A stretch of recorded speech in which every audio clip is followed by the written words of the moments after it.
मंडळी, सध्या आंब्याचा सीझन चालू आहे, आपल्या सगळ्यांना माहिती आहे. आंबा हे सगळ्यांचं आवडतं फळ आहे आणि आंबा हा सगळ्या फळांचा राजा पण म्हणून आपण म्हणत असतो. परंतु हा आंबा म्हणजे आपण बऱ्याच फळांबद्दल आपल्याला एक शंका असते, की बाबा हे फळ आपल्याला मधुमेहात चालेल की नाही? इतर लोकं तर खात असतात फळं, परंतु मधुमेहात हे फळ चालेल की नाही अशा शंका बऱ्याच असतात आणि त्यामधलं एक फळ म्हणजे आंबा. आंबा हे मधुमेहात चालतं की नाही अशा शंका बऱ्याच वेळा उपस्थित केल्या जातात.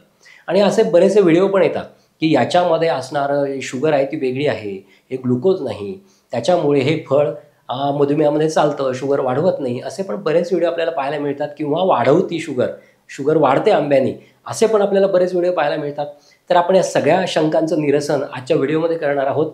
तसं आयुर्वेदाच्या दृष्टिकोनातून आपण आंब्याबद्दल माहिती सांगितलेलीच आहे. परंतु आंबा मधुमेहात चालतो की नाही याबद्दल आज आपण बोलणार आहोत. मी वैद्य अतुल काळे, होय आयुर्वेद साक्षरवर तुम्हा सगळ्यांचं खूप खूप स्वागत करतो. चला तर मग पाहूयात आंबा मधुमेहात चालतो की नाही ते.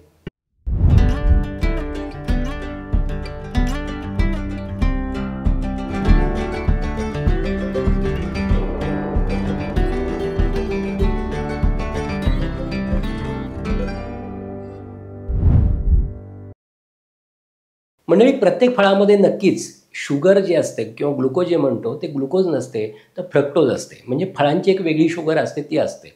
परंतु त्याचं रूपांतर शुगरमध्ये होऊ शकतं, हे पण कधी लक्षात ठेवायला हवं. आणि विशेष म्हणजे आपण जर नुसती फळातली शुगर वेगळी काढली तर ती नक्कीच तुमच्या शरीरामध्ये शुगर वाढवू शकते.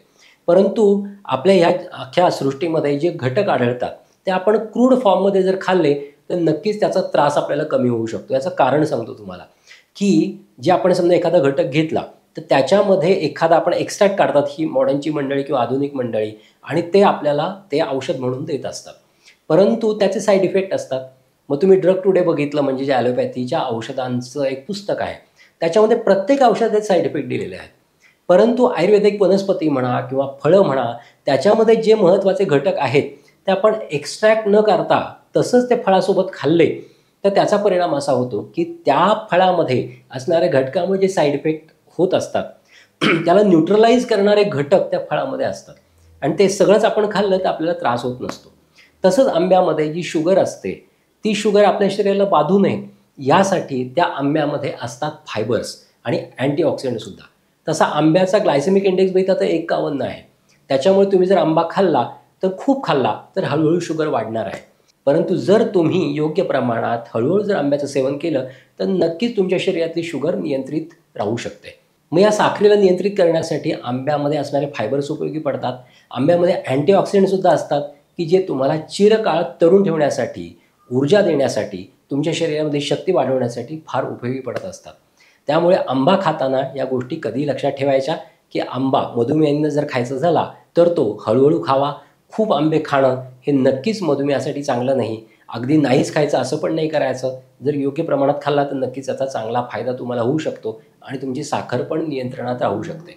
आणखी एक गोष्ट सांगतो, जसे आंब्यामध्ये साखर वाढवण्याचे काही गुणधर्म आहेत, परंतु आंब्याच्या पानांमध्ये नेमकं विरुद्ध तुमच्या शरीरातली साखर कमी करण्याचे गुण आहेत.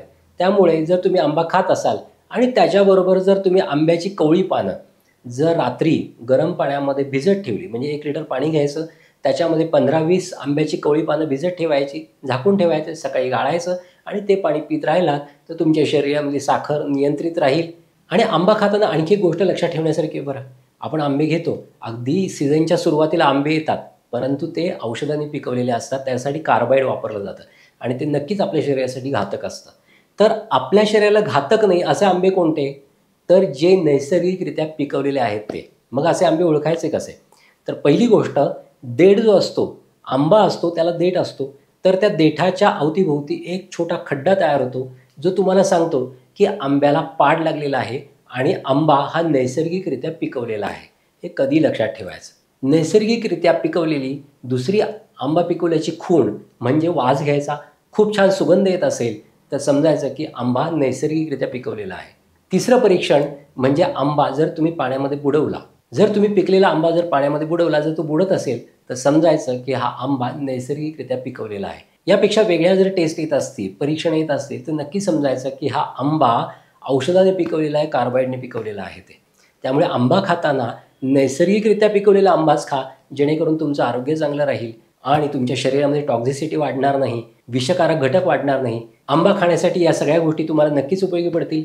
आता इथेच तुमची रजा घेतो. पुन्हा भेटूयात एक नवीन विषय घेऊन. तोपर्यंत स्वस्थ राहा, मस्त राहा. धन्यवाद.